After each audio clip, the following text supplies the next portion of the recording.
Hello and welcome to another update video about Render. In this video I only want to focus on the shorter time frame price action. In yesterday's video we were down here somewhere.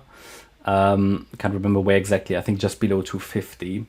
And the idea was to get a clearer B wave. So the idea is that we topped here in a 5-wave move on Sunday the 21st of May. The price was around 293. Now that might differ on some exchanges.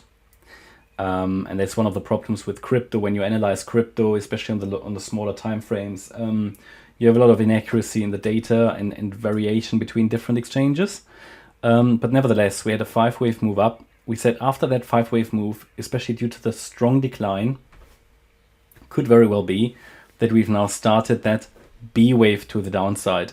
Now, the B wave consists of 3 waves. An A wave, which could have bottomed here on Monday at around 234 after quite a strong sell-off. Yesterday, we established that we should now get a B wave, which consists of the white A, B, C structure there.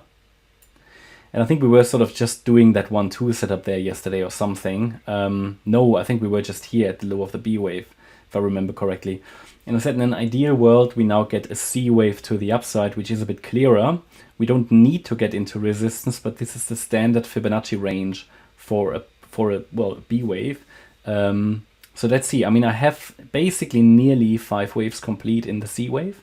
In such an ABC structure, you want to see the C wave with 5 waves ideally. But it's now in resistance and basically it's nearly complete. So this is now the time where we need to be watching for a possible reversal.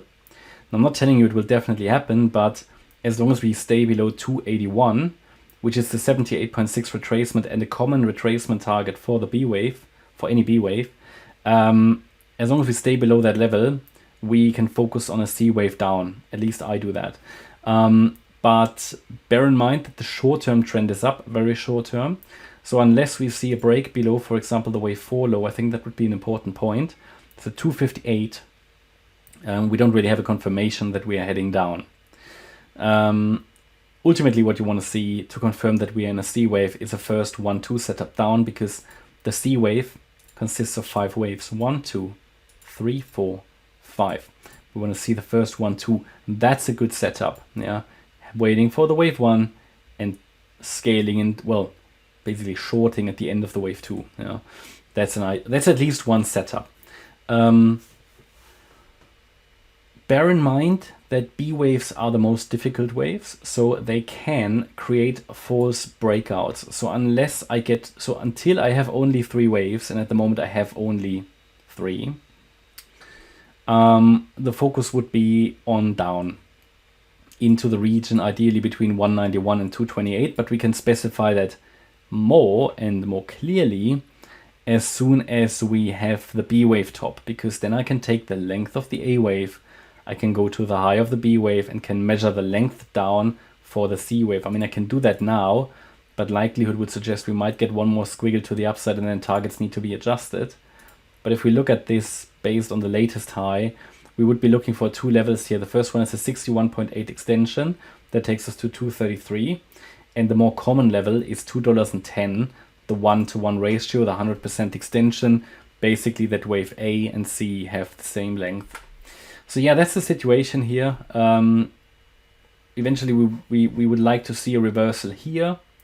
If we don't, it might force a consideration of other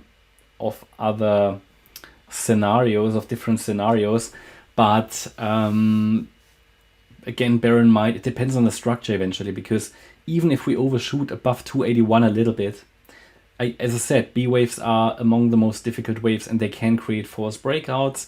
There are not really very clear targets for a B wave, because you can get overshooting B waves, you can get short B waves, so just be ready. Just because it overshoots resistance, this is just standard resistance, it doesn't mean that it will certainly go higher. Okay, it could just be a false breakout, fake breakout, which frequently happens in a B wave.